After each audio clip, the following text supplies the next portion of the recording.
beberapa teknik mungkin yang digunakan untuk enzim itu lebih stabil dan dipakai berulang. Nah, setelah UTS, Ibu akan menyampaikan materi enzim dalam bidang pangan, non-pangan, kemudian enzim sebagai obat, enzim sebagai target obat, enzim sebagai alat diagnostik, dan enzim yang digunakan sebagai atau untuk deteksi pada biosensor. Ya.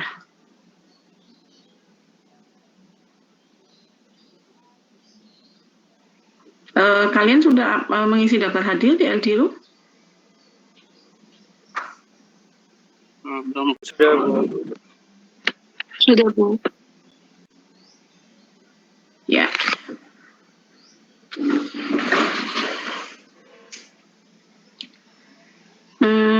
Mungkin untuk pemanasan ya kalian ya, mungkin kalian kan sudah tahu banyak tentang enzim. Enzim itu apa?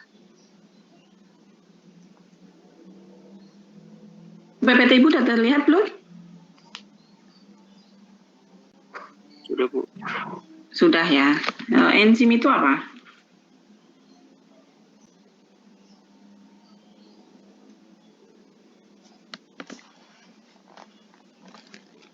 Silakan yang mau menjawab.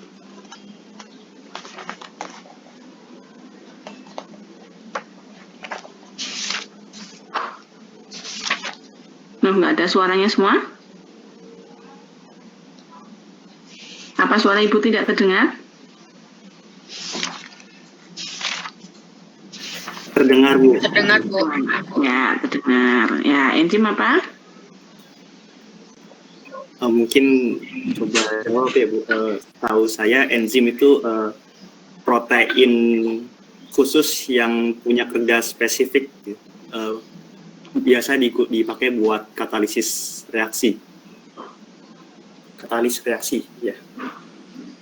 Protein khusus ya istilahnya ya. Berarti ada yang protein umum. Oh, enggak juga, maksudnya mungkin protein yang punya fungsi khusus untuk katalis suatu reaksi.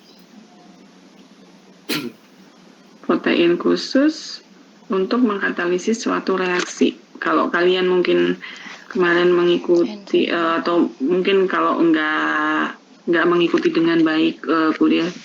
Kalau protein itu kan Ibu sampaikan di biokimia 1 ya. Pasti pernah baca yang namanya fungsi protein, gitu ya. Salah satu fungsi protein adalah sebagai protein katalitik, ya. Ya contohnya ini adalah enzim, gitu ya. Protein katalitik. Jadi ini adalah enzim. Kemudian kalau enzim itu kan sumbernya biasanya adalah dari makhluk hidup, ya bisa tumbuhan, hewan maupun mikroorganisme. Makanya dia disebut dengan biokatalisator. Bio, itu ya katalis yang berfungsi untuk apa? Katalisator berarti mempercepat reaksi ya.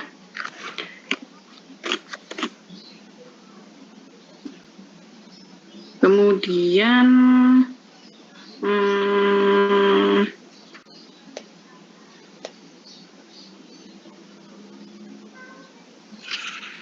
tadi sumber enzim itu ada 3 ya, dari hewan, tumbuhan, dan mikroorganisme. Kira-kira kalau keberadaan di sel itu sama atau beda? Berdasarkan tempatnya. Jadi kalau ada 2 macam ya, yang bersifat kalau dia nanti terekstrak atau keluar dari sel ya, itu dengan cara istilahnya apa ya, diinduksi, dipancing dengan penambahan suatu zat tertentu sehingga nanti dia akan terekstrak di mediumnya. Nah, itu namanya enzim apa. Tetapi ketika keberadaannya di dalam sel, ya, enzim itu kan di mana? Di dalam sel, betul ya? Atau di mana?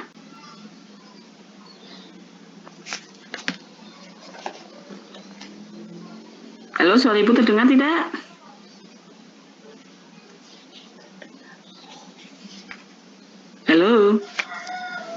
Suara ibu terdengar tidak?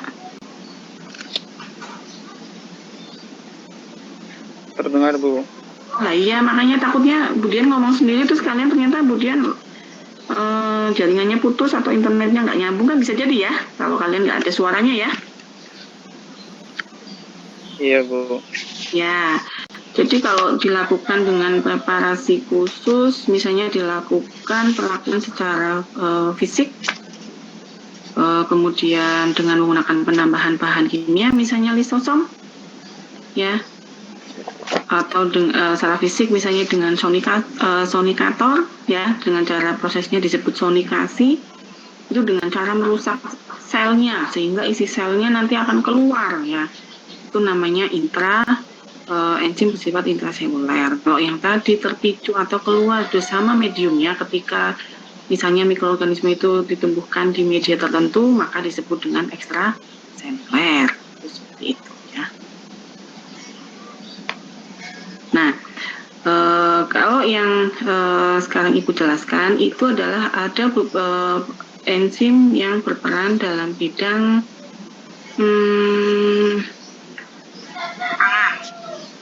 ya, kira-kira untuk membuat apa ini?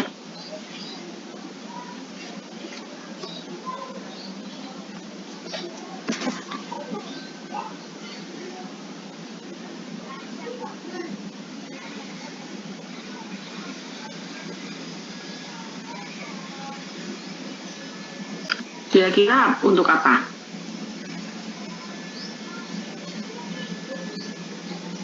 Banyak sekali contohnya ya. Sudah pernah baca belum jurnalnya tentang misalnya proses pembuatan roti atau proses pembuatan keju? Nah itu kan hampir di setiap sektor industri, pangan, non-pangan itu adalah membutuhkan suatu enzim. Gitu ya, walaupun enzimnya ya bermacam-macam gitu ya, mungkin tidak hanya amilase atau protase atau bahkan yang lainnya ya banyak gitu ya, karena dia akan merubah ketika direaksikan dengan substrat kemudian menghasilkan produknya.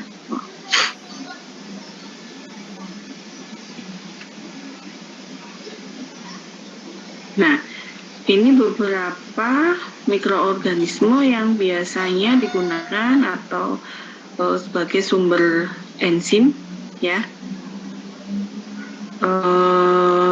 yang aman ya, atau yang sudah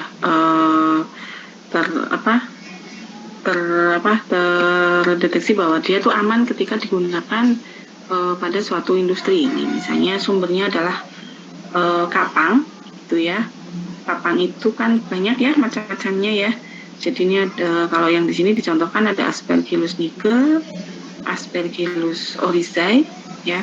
Ini ada beberapa enzim yang dihasilkan, itu ada amilase, glukoamilase, protease dan seterusnya.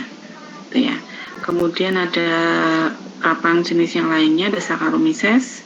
Ini enzim yang dihasilkan ada invertase. Kemudian kalau Glucuronidase itu ada laktase. Kemudian kalau dari golongan bakteri, ini yang termasuk ke dalam GRAS ini adalah Bacillus sp. Kemudian kalau yang belum terkategori GRAS, ini ada kapangnya, contohnya ada Trichoderma filidae. Ya, ini enzim yang dihasilkan selulase. Kemudian ada Trichoderma raceae, ini juga selulase. Rhizopus sp, ini ada amilase, glukoamilase, pektinase, lipase dan protease.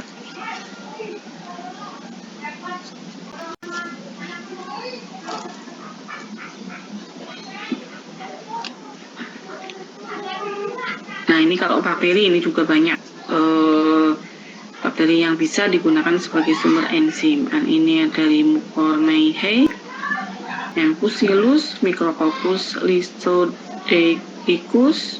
Bacillus liseniformis sampai Erwinia carotophora. Ini semua adalah sumber enzim yang dapat contoh bakteri yang dapat menghasilkan suatu enzim. Dan setiap bakteri biasanya adalah menghasil enzimnya ya berbeda-beda gitu, walaupun mungkin sebagai Bisa juga misalnya di Lichenis formis menghasilkan protease, di Mucormyia juga protease. Tapi setelah mungkin dikarakteristik atau mungkin diketahui fungsi atau aplikasinya lebih lanjut, mungkin Mucormyia adalah lebih optimum atau lebih banyak menghasilkan enzim RANET itu dan seterusnya.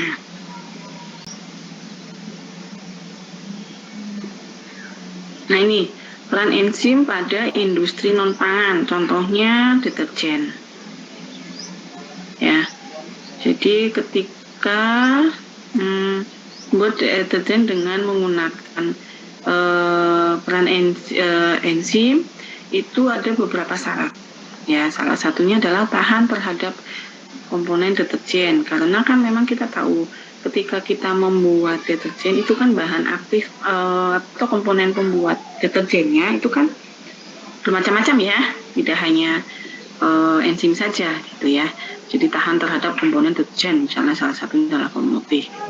Aktif pada suhu tinggi gitu ya. Jadi kalau harus aktif pada suhu tinggi berarti enzimnya harus bersifat termostabil.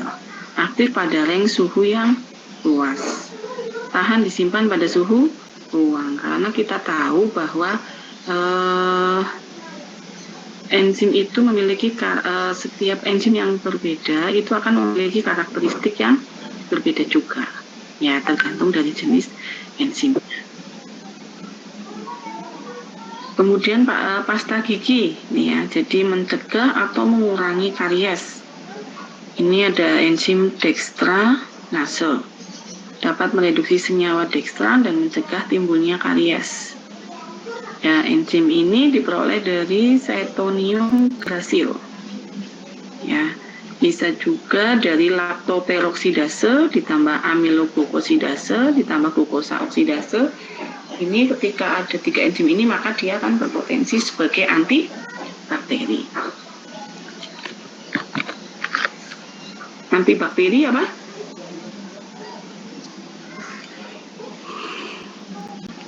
Antibakteri apa? Suara Ibu masih terdengar tidak?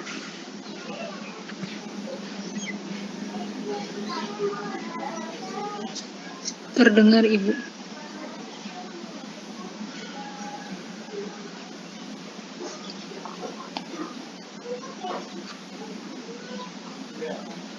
Ya. Antibakteri apa antibakteri? Antibakteri itu zat yang dapat ini, Bu, mengganggu pertumbuhan bakteri, bukan, Bu? Ya, salah satu zat yang berpotensi untuk menghambat ya atau membunuh ya bakteri gitu ya. Nanti kalau ada istilahnya antimikroba berarti dia kan masih luas skupnya ya, mungkin bisa dia membunuh bakteri, jamur atau virus. Tapi kalau bakteri berarti udah spesifik ke bakteri. Ya, mungkin ini salah satu peran dari enzim dextranase ketika dia menghambat suatu karies gigi ya. Jadi ketika gigi kita malam hari ya, biasanya kalau yang malas gosok gigi kan biasanya banyak sisa makanan ya, terutama mungkin yang manis ya, jadi menempel pada gigi gitu ya, salah satunya sukrosa. Nah, ini akan memicu adanya aktivitas mikroba. Salah satunya yaitu Streptococcus mutan. Nah, dengan adanya aktivitas mikroba ini, itu ya, jadi nanti akan hidrolisis menjadi dextran dan asam. Nah, ketika ini asam yang dibiarkan terus, maka akan menimbulkan karies gigi nih, ya. Tapi ketika ada enzim dextranase akan sehingga akan menghambat ya, sehingga tidak terbentuk adanya karies gigi. Tadi yang sumbernya itu atas ya. Nah, enzim dextranase dapat mereduksi senyawa dextran dan mencegah timbulnya karies gigi.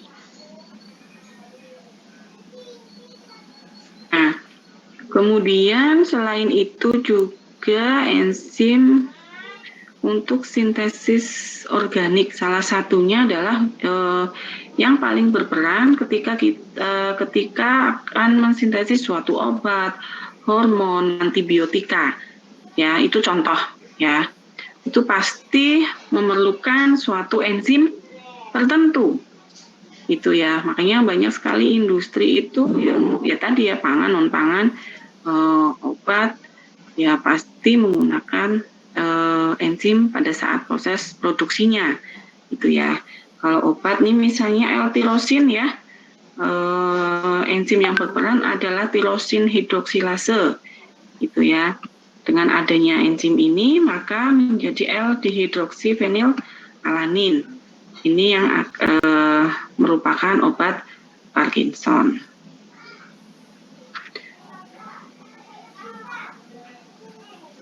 Kemudian ini ada contoh lagi sintesis antibiotika dari gramisidin ya, dari asam aminonya.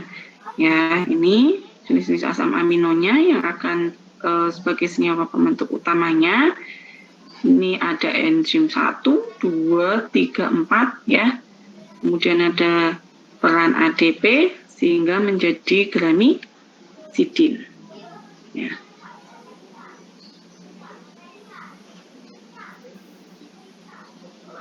Coba sekali-kali nanti kalian searching ya, mungkin sintesis penisilin gitu ya. Jadi di situ nanti pasti akan muncul lengkap dari proses awal sampai proses akhir, kemudian enzim apa saja yang berperan, begitu ya. Nah, ini sintesis antibiotik gramisidin dari asam aminonya dari penisilin G. Adanya enzim penisilin asilase menjadi asam amino penisilinik atau singkatannya dengan GADA atau disingkat dengan GADA.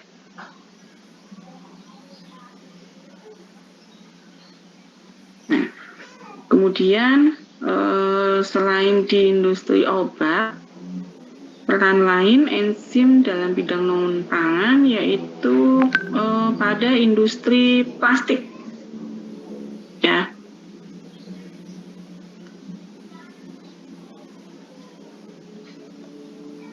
Jadi teknologi enzimatik ini berperan pada saat proses oksidasi alkena menjadi alkena oksida, kemudian menjadi polimer.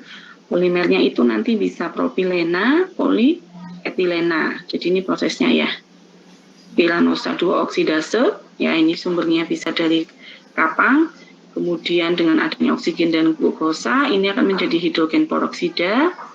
Kemudian di sini ada peran lagi enzim klorperoksidase, ini akan mengubah menjadi alkena klorhidrin, menjadi klorhidrin epoksidase, dan kemudian menjadi alkena oksida. Nah, ini alkena oksida sebagai bahan yang akan digunakan atau diubah menjadi suatu polimer. Ya, polimer bisa propilena dan polietena yang dapat digunakan sebagai bahan baku untuk pembentukan plastik. Suara Ibu masih terdengar? Kalian diam sekali. Masih, Bu. Ya, masih. Baik.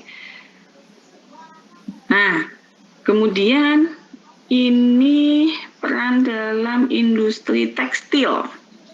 Ya, kalau tekstil, salah satu peran enzim ini adalah, kalian tahu ini ya, kain sutra ya?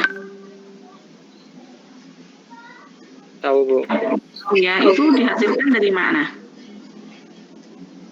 Atau terbuat dari apa? Ulat sutra, Bu. Iya, dari benang-benang. Itu ya, dari kepompong ulat sutra ya. Jadi, ternyata kalau sutra mentah, ya, itu kan kalau yang dihasilkan itu bentuknya kan masih bulat-bulat. Pernah lihat tidak? Jadi bentuknya bulat gitu ya. Ternyata di dalamnya itu adalah seperti pilihan benang tapi halus sekali gitu. Ya, ketika diure jadi nanti dia panjang sekali gitu ya. Ternyata sutra mentah ini dia mengandung 2 komponen yaitu serisin dan hibroin. Ya, kalau kita lihat struktur dari serat sutra itu seperti ini nih. Serat sutra mentahnya ini ada serisinnya, untaian fibroinnya ini ya, kemudian ini kalau diurai dilihat satu itu fibroinnya seperti ini, kemudian kalau dilihat lagi satu ada mikrofibril dan struktur lembaran. Kemudian ini kandungan asam amino dari masing-masing serisin dan fibroin, gitu ya. Nah, ini struktur rantai polipeptida dalam serat sutra.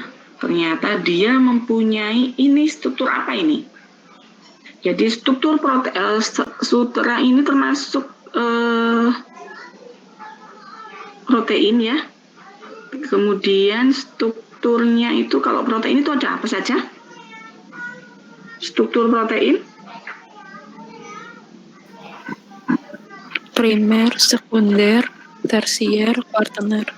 Ya, kalau yang ini serat sutra ini kalau strukturnya begini berarti termasuk struktur apa? Metasit. Apa Mbak? Metasit bukan? Ya, betasit.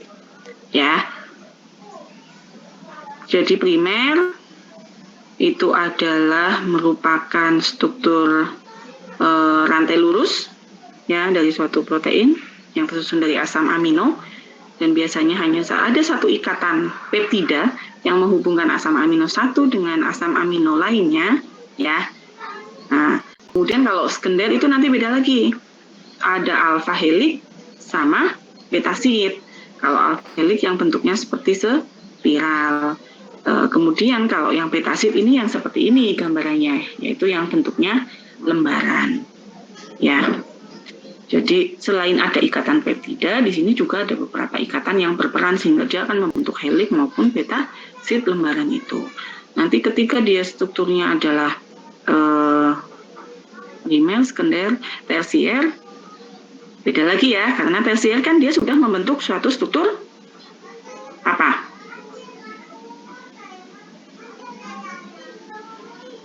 Globular. Gitu apa enggak? Ada yang masih ingat? Ini kuliah biokimia 1.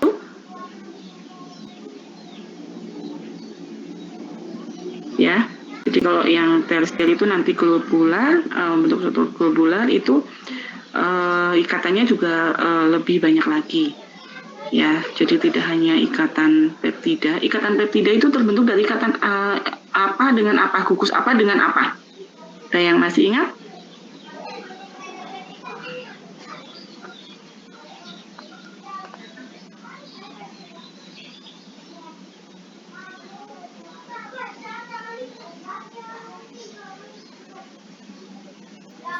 Gugus amin dan gugus karboksil. Gugus COOH dengan gugus NH3. COOH dengan NH3. Terus membentuk apa? Jadi struktur ikatan peptida itu apa dengan ya itu terus membentuk apa?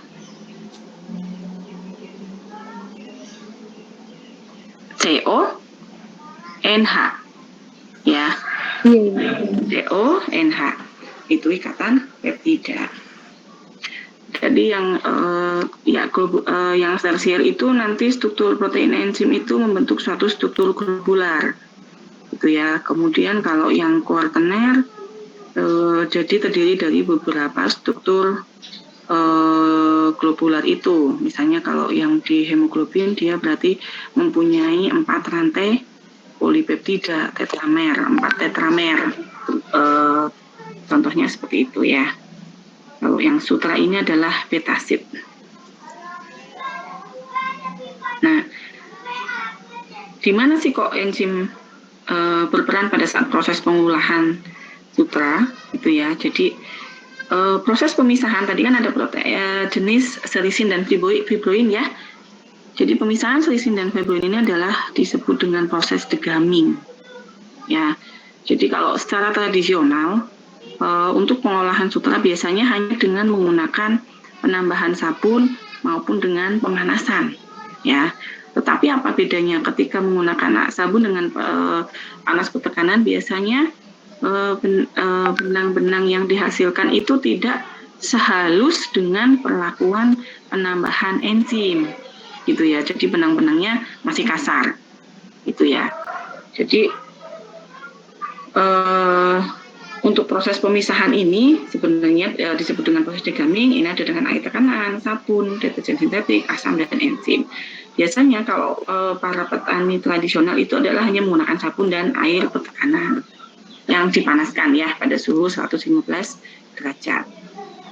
Nah, kelebihannya apa? Jadi reaksi spesifik sehingga mengurangi kerusakan fibroin. Resiko proses degamming ini yang berlebihan juga kecil. Kehilangan berat mudah dikendalikan dengan mengatur konsentrasi enzim, waktu reaksi, pH, dan suhu reaksi. Kemudian menggunakan suhu yang rendah, ini mengurangi biaya produksi dan mengurangi kerusakan fibroin, ramah lingkungan dan memudahkan proses selanjutnya. Tapi kekurangannya ketika degamming dengan enzim ya memerlukan pretreatment, aksinya lebih lambat ya ketika misalnya langsung dipanaskan dan menggunakan sabun mungkin akan lebih cepat prosesnya dibanding dengan menggunakan enzim.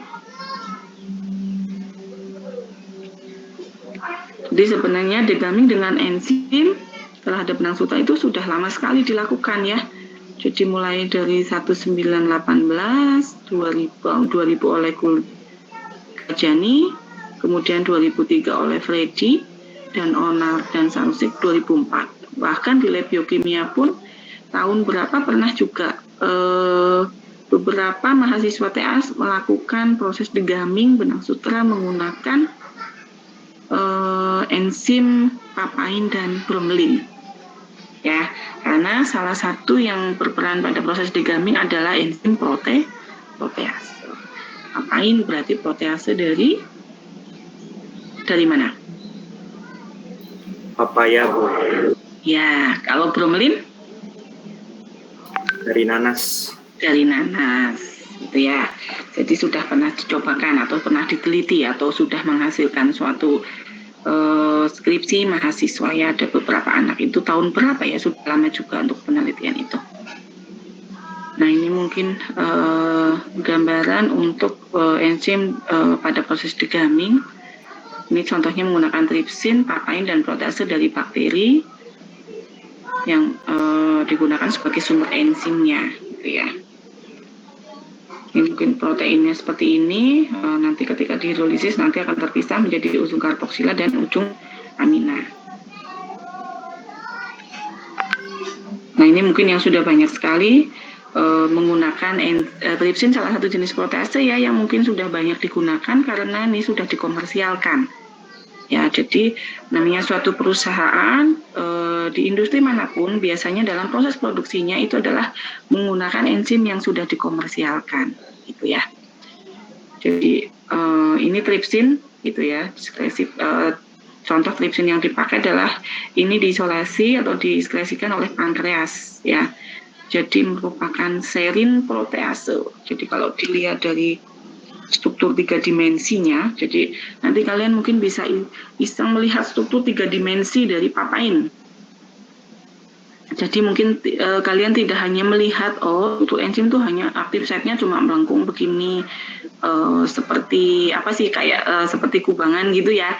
Tapi ternyata ketika dilihat di struktur 3 dimensinya karena dia monomer dari enzim itu apa?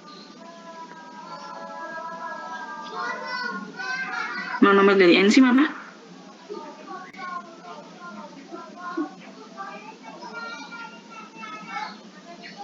Loh, masa nggak tahu? Kalau dia termasuk protein, berarti monomernya apa? Asam amino. Asam amino. Jadi yang garis-garis ini, daratan ini adalah merupakan asam amino ini. Ya, karena dia merupakan suatu polimer kan tersusun dari ratusan bahkan ribuan dari asam amino. Ini yang terlihat berarti aktif site-nya gitu ya, dia mengandung histidin, asparagin, dan serin gitu ya. Nah, jadi kalau yang tripsin di sini, enzim ini memotong ikatan peptida antara gugus karboksilisin dan arginin dan gugus amina asam amino berikutnya. Ya. Tapi menggunakan tripsin ini, fibroin lebih sulit dihidrolisis oleh tripsin karena proporsi residulisin dan arginin ini lebih rendah. Itu tadi tripsin. Kemudian papain ini juga merupakan enzim proteolitik sulfidil. Ya, yang aktivitasnya tinggi pada pH 5 dan 7,5, kemudian suhunya juga tinggi nih, 70 sampai 90 derajat Celcius. Jadi ketika kalian nanti penelitian suatu enzim, misalnya yang diisolasi dari mana, ya, dan merupakan suatu hal yang baru atau belum pernah dilakukan, gitu ya. Jadi kalian setelah isolasi wajib untuk mengkarakteristik, ya. Nanti apakah enzim kalian pH-nya di rank berapa sampai berapa, suhunya berapa sampai berapa, itu harus dicari terlebih dahulu. Nah, ini juga kalau papain menyerang ikatan peptida antara gugus karboksilat lisin atau arginin dan residu asam amino berikutnya. Nah, ini alkalase, ini juga salah satu enzim komersial yang sudah diproduksi oleh Novo yang diketahui efektif, ya. Enzim ini diklaim lebih efektif dibandingkan tripsin dan papain yang dapat mendegradasi serisin dalam waktu 1 jam pada suhu 60 derajat Celcius, pH 9. Ya, selain tripsin, papain, ada juga yang namanya alkalase. Ya, ini juga dapat berperan dalam proses degradasi serisin pada serat benang sutra.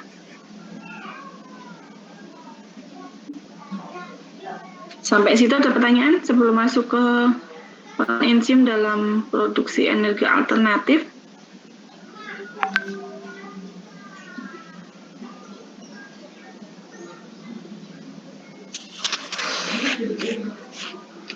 Izin bertanya. Ya. Kalau yang di awal itu kan ada enzim yang dibilang aman dan ada yang dibilang nggak aman. Kalau yang dibilang nggak aman itu penyebabnya apa ya, Bu? Apa karena dari bahan yang berbahaya atau gimana? Dia biasanya kalau yang nggak aman adalah lebih cenderung patogen, ya, berbahaya, itu ya. Jadi mungkin alangkah baiknya sebenarnya bisa dipakai ketika dia mungkin di lab yang mungkin lebih memadai, jadi kan aman. Tapi ketika mungkin belum ada fasilitas yang baik dan mungkin kita nanti kalau misalnya tidak tahu preparasinya dengan baik, nanti dia akan menyebabkan atau ya patogen lah, berbahaya bagi kita semua, itu seperti itu. Jadi kalau misalnya kita mau isolasi ya lebih baik menggunakan yang aman, itu seperti itu. Gitu ya, Mbak? Oh iya, sama. Iya, silakan. Tadi apa tuh ya, yang kekurangan pegamin, kekurangan. Ya. Tadi yang memerlukan treatment, pre-treatment itu. Ya, pre-treatment kan berarti ketika kita menggunakan enzim, yang pertama ketika misalnya enzim kita adalah bukan menggunakan enzim komersial, kita kan harus mentreatment sesuai dengan karakteristik enzim, mengkondisikan gitu ya. Ketika kita hanya menggunakan sabun kan kita tinggal menambahkan. Ya sudah, misalnya kita tambahkan sabun 10 ml atau 20 ml, kan langsung ditambahkan saja. Kemudian kalau pemanasan juga tanpa melihat pemanasan itu, misalnya suhunya, karena misalnya pemanasan kan hanya pakai kompor gitu ya, tapi kalau enzim kan nggak bisa seperti itu. Ya, artinya kita harus sesuai pH-nya, kemudian kita harus sesuai suhunya, kondisi lingkungan juga harus sesuai, karena kita tahu bahwa enzim itu adalah mudah rusak. Itu seperti itu. Gitu ya, Mbak? Iya, Bu. Terima kasih. Ya. Ada lagi?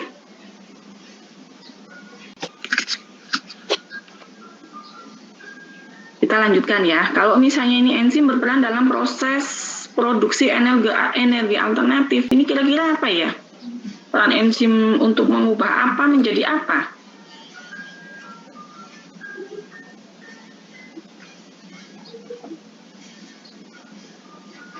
Ada yang pernah membaca? Harusnya nggak membaca pun pasti kadang dengar dari berita.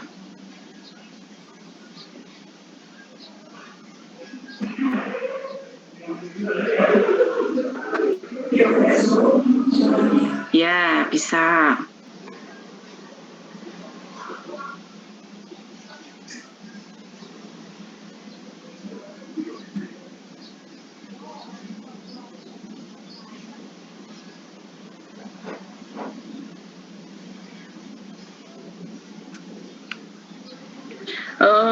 Kalau misalnya ini berarti misalnya kita menggunakan enzimnya apa, substratnya apa?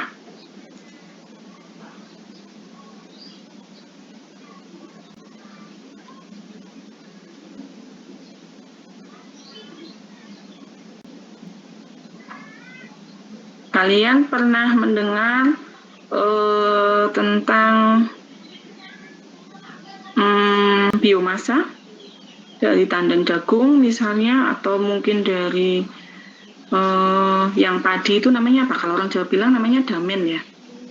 Kemudian dari sisa-sisa kayu, mungkin di pabrik kayu yang tidak dipakai, itu adalah sebagai komponen, karena kita tahu bahwa kayu atau tumbuhan atau tanaman itu banyak mengandung selulosa. Ya, selulosa ini dijadikan sebagai substrat. Ya, selulosa itu berarti kalau itu enzimnya apa? Karena kita tahu bahwa enzim itu adalah bekerja secara spesifik. Tidak mau bekerja ketika golongan protease, ya, misalnya enzim protease, kemudian substratnya adalah amilum, ya. Kalau amilase berarti substratnya adalah amilum, protease berarti protein, ya. Sehingga enzim ini akan menghidrolisis substratnya menjadi suatu produk, ya. Jadi tidak bisa misalnya amilase nanti substratnya adalah protein, tidak akan menghasilkan produknya karena memang tidak cocok. Makanya enzim itu ciri khasnya atau kelebihannya dia adalah bekerja secara spesifik. Artinya spesifiknya itu adalah misalnya contoh nih ya, substrat dari golongan karbohidrat, ya, pati, ya, itu antara ikatan atau monomer gula. Pati atau karbohidrat itu kan monomernya glukosa, fruktosa gitu ya, golongan monosakarida ya. Nah, itu antara gula satu dengan gula lainnya dihubungkan oleh ikatan apa ini kalau karbohidrat? Masih ingat tidak? Ikatan glikosidik. Ya, ikatan glikosidik juga banyak macam-macam. Ada ikatan 1,6, ikatan 1,4. Nah, enzim tertentu juga menghidrolisisnya ketika dia spesifik untuk ikatan glikosidik 1,6 ya hanya menghidrolisisnya di sisi itu. Tidak bisa menghidrolisis di ikatan yang lainnya. Itu adalah ciri enzim. Ini adalah contoh realnya itu seperti itu. Makanya ketika dalam suatu proses itu mungkin tidak hanya satu enzim yang berperan, tetapi ada beberapa enzim yang berperan. Ya. Jadi contoh gampangnya misalnya kita makan nih. Mulut kita itu kan ada amilase ya, enzim amilase ya salah satunya ya. Jadi makanan yang tadinya kompleks, misalnya roti itu misalnya mengandung karbohidrat, protein, kemudian lipida, ya. Di mulut salah satu proses yang pertama kali terjadi adalah hidrolisis karbohidrat dari kandungan roti yang tadi itu menjadi unsur-unsur penyusunnya. Apakah ketika bertemu amilase di dalam mulut kita langsung menjadi monomer yang langsung paling kecil? Ya, tidak. Gitu ya. Jadi misalnya ya karbohidrat itu akan diubah menjadi dextrin dulu atau maltodextrin dulu. Kemudian nanti penyempurnaan menjadi dihidrolisis lagi, itu prosesnya adalah di lambung, misal. Ya. Nah, ketika masuk ke dalam usus halus, itu kan nanti semuanya adalah menjadi atau dibawa ke usus halusnya, kemudian diedarkan ke seluruh peredaran darah dan masuk ke dalam proses metabolisme. Itu adalah semuanya adalah suatu dalam bentuk monomer yang paling kecil. Jadi ketika karbohidrat tadinya baru jadi maltodextrin atau dextrin, di lambung nanti dextrin atau maltodextrin ini akan dihidrolisis lagi oleh amilase misalnya yang ada di lambung itu menjadi monomer-monomer penyusunnya gitu ya. Jadi menjadi monomer yang paling kecil misalnya glukosa, baru glukosa ini adalah masuk ke dalam usus halus dan di usus halus nanti oleh diangkut atau diabsorpsi, misalnya glukosa itu digunakan dalam proses apa?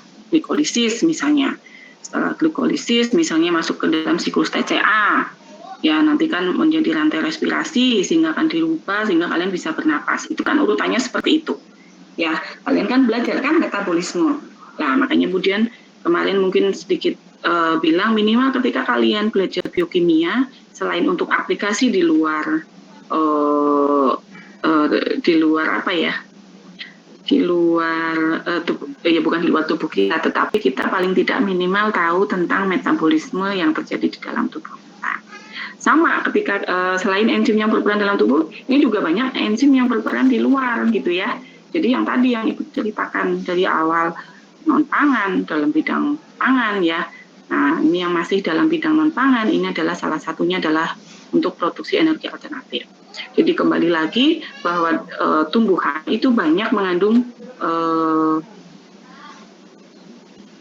selulosa. Selulosa ini termasuk ke dalam golongan karbohidrat yaitu polisakarida. Ya, ini merupakan suatu substrat yang akan dirubah oleh enzim selulase ya menjadi monomer yang paling kecil glukosa, dan glukosa ini nanti yang akan dirubah atau dilakukan fermentasi ya menjadi suatu energi yaitu etanol gitu ya. Kalau misalnya enzimnya amilase berarti nanti substratnya adalah amilum. Ya, itu juga bisa. Nah, dengan adanya krisis energi atau mungkin sekarang karena energi merupakan suatu sumber-sumber energi banyak sekali yang tidak dapat diperbaharui, maka para peneliti itu banyak yang berlomba-lomba mencari, meneliti berbagai energi alternatif dengan menggunakan bahan alam dan peran dari suatu enzim. Ya, ini misalnya bioetanol. Jadi kalau yang pertama banyak digunakan sukrosa, amilum, kemudian yang sekarang banyak digunakan selulosa sebagai substratnya. Nah, selulosa mungkin sudah pernah dijelaskan juga ya sama Ibu di biokimia 1 ya. Ini sebenarnya biomasa yang sangat melimpah di sekitaran kita dan merupakan suatu sumber biomasa yang banyak tidak digunakan atau tidak dipakai gitu ya. Merupakan suatu polimer ya. Jadi unit penyusunnya adalah glukosa yang dihubungkan oleh ikatan beta 1,4 glikosida. Ya, strukturnya adalah kristalin dan amol, dapat dihidrolisis ya enzimnya selulase. Nah, ini mungkin kalau dilihat detail secara mikroskopis dan ini ya merupakan suatu benang mikrofibril. Ya, nah ini strukturnya seperti ini ya. Ini adalah glukosa ya, dihubungkan oleh satu ikatan glikosidik.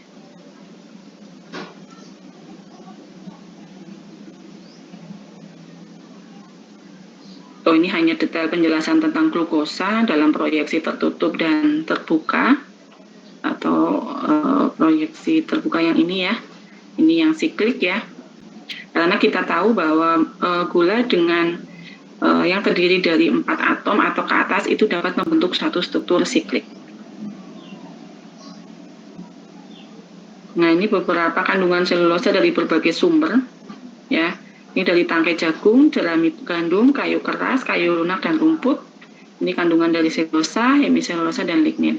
Jadi ketika kita ingin mengisolasi selulosa dari suatu bahan alam, itu kita harus melakukan atau menghilangkan kandungan hemiselulosa dan lignin. Ya, jadi karena ini keberadaannya adalah dilingkupi hemiselulosa dan lignin. Jadi harus dihilangkan terlebih dahulu dengan lignifikasi, ya. Kemudian sehingga diperoleh selulosa yang lebih murni. Bagaimana kita bisa mengetahui kandungan atau kadar selulosa dari suatu bahan alam ketika kita mengisolasi misalnya dari tangkai jagung atau dari kayu?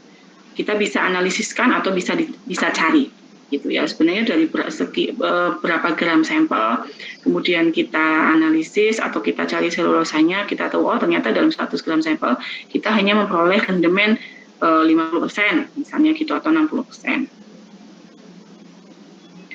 Nah, ini contoh dari biomasa yang banyak digunakan sebagai substrat untuk menghasilkan energi alternatif, ya. Nah, ini ada selulase, enzim yang menghidrolisis ikatan beta 1,4 glikosidik, banyak dihasilkan dari kelompok bakteri dan cendawan. Ini mikroorganisme penghasil selulase dari golongan bakteri dan dari golongan cendawan, ya, kalian bisa baca sendiri.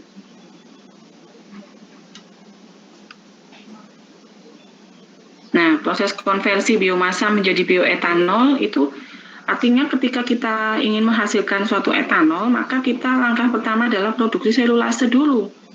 Ketika kita produksi selulase, misalnya sumbernya dari mikroorganisme, ya berarti permajaan, membuat inokulum. Ya, inokulum, kemudian kita nanti produksi ekstrak kasar. Itu ya. Biasanya kalau produksi skala ini sih mungkin tidak perlu pemurnian, karena kita tahu bahwa dengan pemurnian itu kita akan menghasilkan enzim yang sangat sedikit. Ya, kalau dalam bentuk ekstrak kan kita bisa produksi dalam jumlah yang banyak, misalnya dalam jumlah literan itu masih mungkin, gitu ya. Nah, itu untuk produksi selulase. Kemudian hidrolisis enzimatik selulosa. Ya, ketika kita sudah dapat enzimnya dan sudah ada substrat selulosanya, maka kita lakukan proses, kita reaksikan sehingga terjadi hidrolisis enzimatik selulosa oleh selulase. Nah, dari hasil itu nanti kita akan memperoleh glukosa. Ya. Bagaimana untuk memperoleh atau memisahkan glukosa dengan cara destilasi? Nah, setelah dapat produknya, glukosa kemudian difermentasi. Ya. Nah, fermentasi ini yang akan merubah menjadi etanol. Tentunya tidak ada perlakuan tertentu, tidak begitu saja, tetapi ada penambahan Saccharomyces cerevisiae misalnya, ya.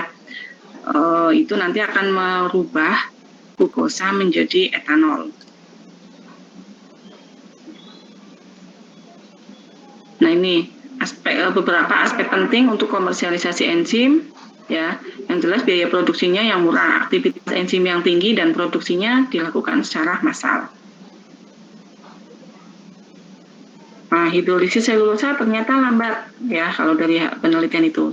Karena selulosa ya, tadi yang Budian bilang, diselubungi lignin dan hemiselulosa. Maka perlu perlakuan untuk meningkatkan aksesibilitas enzim terhadap selulosa. Makanya tadi Ibu bilang ketika untuk mendapatkan selulosa, ya kita harus melakukan preparasi dulu agar kira-kira produk yang kita hasilkan adalah sebagian besar itu sudah merupakan selulosa, bukan lignin dan hemiselulosa lagi. Sehingga ketika nanti masih ada lignin dan hemiselulosa, kemungkinan akan ikut bereaksi ketika ditambahkan suatu enzim. Nah, nih, fermentasi produk hidrolisis selulosa. Produk hidrolisis selulosa ini ternyata masih mengandung inhibitor. Selain glukosa, ini bisa menghasilkan silosa dan arabinosa. Fermentasi glukosa ini menggunakan Saccharomyces cerevisiae. Ya, fermentasi silosa ini akan menghasilkan Pichia stipes. Nah, sampai situ ada pertanyaan. Ini selesai untuk aplikasi enzim pada industri non pangan. Ya.